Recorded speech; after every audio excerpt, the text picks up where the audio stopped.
capítulos cortos y teniendo una buena idea, ya iría apareciendo la historia en mayor medida. Y como se puede retroceder y avanzar y desterrar y tirar a la basura un montón de cosas, pues da mucho juego y escribe durante mucho más tiempo sobre el mismo proyecto. Esta es la idea. No me costó porque quería hacerlo. Quería dedicarme al mismo proyecto mucho más tiempo. No quería escribir cuentos de manera que en un mes me cepillara un cuento y dijera, ¿cuándo empiezo con el siguiente? En vez de un mes, que sea un año. Un año con un cuento ya estaba a punto de encerrarme, aparte que no iba a merecer la pena. Por eso, por lo de la novela. Y no me costó tanto porque es que me apetecía mucho hacerlo. Lo que no sabía si iba a ser capaz, ¿no? Esa sensación de frustración. ¿Por dónde empezaste la novela, Emilio? ¿La empezaste por el final? ¿Por el medio? ¿Por el principio? No, la empecé por el principio, no tenía la idea de las 3 partes todavía. Pero la empecé con una idea que fíjate ya por decir, Arthur Rimbaud le mandaba unos poemas a Paul Verlaine a París y Paul Verlaine los leía y le invitaba a venir a París, ¿no? La esposa de Paul Verlaine se llamaba Mathilde, o como se pronuncia en francés. Pues bueno, este libro se llama Arturo, Pablo y Matilde, por ellos porque empieza igual. Arturo vive en un pueblo de la sierra entre Almería y Granada y le manda a Pablo unos cuentos que vive en Almería y Pablo le dice, vente para Almería. En Almería Pablo vive con su mujer, entre comillas, Matilde, y empecé con eso, con un chico joven que quería escribir su primer libro, había un escritor más maduro y había una mujer que de alguna manera iba a estar harto tanto del uno como del otro, por razones que se mostraban obvias. Pero empecé por el principio, no tenía la idea completa. Me parece muy duro. Con los cuentos sí solía tener las ideas completas, pero tener la novela entera en la cabeza para ponerte a escribirla me parece un disparate. ¿Cuánto tiempo te ha llevado? ¿Un mes, un año? No, más. ¿Más de un año? ¿2 años? No me acuerdo, pero más. Sobre todo porque escribí la parte de Arturo. Entre las 3 partes paré mucho. Escribí la parte de Arturo, entonces venía la de Matilde. Y como he dicho antes, me parecía difícil. Fue la focalización. Yo no tenía muy claro cómo empezar a narrar. Ten en cuenta que tenía que cambiar la voz por completo. Incluso no lo hice a posta, pero ahora me di cuenta que funcionó dejar el tiempo. Yo terminé de escribir la parte de Arturo y no escribí durante, a lo mejor, qué sé yo, un mes o 2 meses. Y entonces empecé a escribir la parte de Matilde, con lo cual ya no podía narrar como en la primera parte. No había aunque fuera por continuidad. Ya la manera de ir contando la historia iba a ser otra. Y tenía que tener muy claro cómo hacerlo. Matilde trabajaba la sintaxis y la gramática más que ninguno de los dos. Y luego digan la mujer, es decir, de los 3 personajes, yo le concedí mucha mayor inteligencia a la mujer que a los 2 hombres, el reflejo lingüístico, porque trabajaba la sintaxis y la gramática más que los 2. El jovenzuelo trabajaba y comunicaba a base de frases cortas, y el más maduro, un poco desequilibrado, se nutría de digresiones más atropelladas, porque tenía que reflejar su estado mental. Entonces, entre cada parte yo lo dejé reposar, y sobre todo con respecto a la última parte, porque hay que decir que la última parte se come la mitad de la novela. Cobra mucho peso todo el punto de vista de este hombre que ha ingresado a una casa de reposo en Granada. La historia se desplaza de Almería a Granada, y ahí cobra peso sobre todo porque en las 2 primeras partes se va sembrando una tensión con respecto a él. No sabe muy bien qué le ha pasado. El entorno Almería-Granada, ¿no? El entorno en el que se... Sí, son los 2 sitios. La novela funciona en Almería, pero en una Almería que cuando no me encaja me la invento, paso de los escenarios. Es decir, de hecho aparece, donde yo me crié, en la Nueva Andalucía, aparece el Hotel Embajador, la librería Frama, la cafetería Ruipa, que eran de mi barrio, pero que no están donde están en realidad, que ya lo he puesto todo junto porque quería yo. Porque si no, imagínate, tengo yo que buscar un sitio que me cuadre con la novela, porque tiene que ser como, si Almería no es como a mí me conviene, pues ya la recompongo yo. En Granada sí, en Granada la historia es en Plaza Nueva y como es la plaza chiquitita, la plaza de Santa Ana, que es donde comienza el río Darro, a los pies de la Alhambra y tal, y ya está. O sea que tiempo no lo sé, ha pasado bastante tiempo desde que, por ejemplo, Martín me dijo que lo iba a publicar, me lo dijo en marzo del año pasado, desde ya el tiempo va pasando y yo no... Te puedo decir que sí, que seguramente fueron un par de años o algo de eso, pero porque también reposó mucho y la había retomado, pues ahora la retomo. Y porque es muy divertido escribir y te puedes pasar divertido, no satisfactorio, te puedes pasar con un capítulo un mes. Y dices, hace falta ser tonto, pero ¿y lo bien que me lo he pasado? Quiere decir, que estás mareando la perdiz con una introducción, con un fraseo, y dices, joder, esto a lo mejor no era necesario. Pues no lo sé, pero lo he hecho, porque me gusta hacerlo. Que lo que decía yo a Pepe de broma en su casa, yo no sé si soy escritor por una razón muy sencilla. Yo escribo y leo igual que hago el amor o un poquito de deporte, porque me hace bien, porque me reporta satisfacción. Yo no tengo la sensación de tener una visión artística del mundo.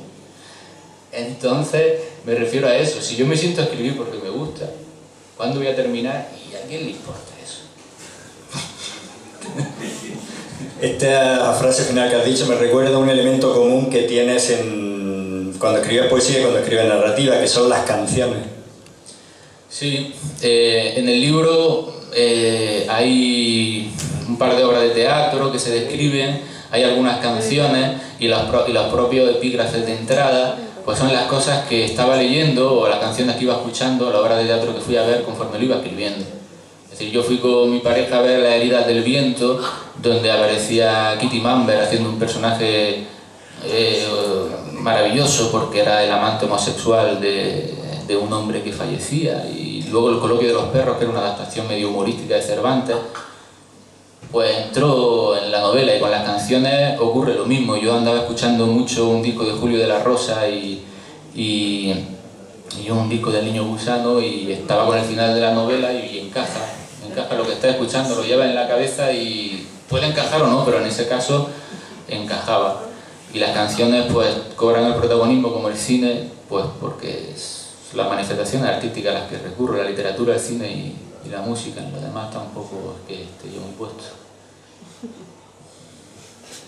Y en fin, yo ya no voy a contar más porque esto es demasiado, ¿no? Y yo reitero lo que ha dicho Pepe, que si queréis, este es el momento de decir lo que os apetezca. Bueno, malo. ¿Has corregido mucho? Qué gracia. No, es que me interesa el proceso. Sí, pero no, digo que gracias porque, en fin, si nos machacábamos en el taller corrigiendo, lo que decíamos en los talleres era que a escribir se aprende leyendo, escribiendo y corrigiendo. Sí que he corregido, y después de toda la barbaridad de corregir, que es mucha, es fantástico que se cuelen cosas. Te puedo invitar, como si fuera un pasatiempo de prensa, a que busques porque hay errores. Y es fantástico que tú te chupes centenares de páginas una y otra vez y al final se te cuelan cosas. Es impresionante. Yo tuve una batalla muy personal con los pronombres demostrativos, porque por sistema no lo acentúo. Y cuando repaso tengo que buscarlos, pero a conciencia, porque se quedan. Y se quedaba lo que se ha quedado, ¿eh? Y se ha quedado, ya lo verás que alguno se ha quedado. ¿Y cuándo te llegó al final? ¿En qué parte de la escritura? ¿Cuándo supiste cuál era el final?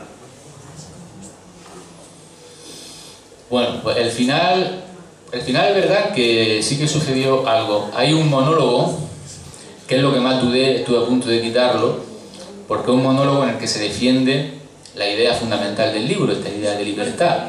Un monólogo un poco atrevido en el que se habla de que no somos suficientemente valientes para enfrentarnos a nosotros mismos, y desde la familia en la que nos criamos hasta el día de nuestra muerte vamos buscando continuamente colectivos en los que refugiarnos para sentirnos arropados y no enfrentarnos a nosotros mismos.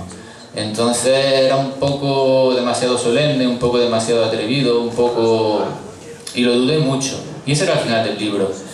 Y como dudaba entre quitarlo o no quitarlo, la decisión que tomé fue que no lo iba a quitar, pero que no iba a ser el final. Entonces, hay un trocito más, que es el final, cuya parte ha leído después Pepe, donde los personajes debaten sobre la existencia de ese monólogo, porque como he dicho antes, es difícil de explicar. Como he dicho antes, la novela la van escribiendo ellos y casi que la van comentando. Entonces, uno de ellos le dice, oye, este monólogo ha escrito una basura, a medio camino entre la autoayuda y la moraleja de andar por casa, de manera que yo mismo me ridiculizaba y me exorcizaba, o sea, era un exorcismo personal. Yo no estaba contento con el monólogo porque veía que el pulso que tenía era demasiado...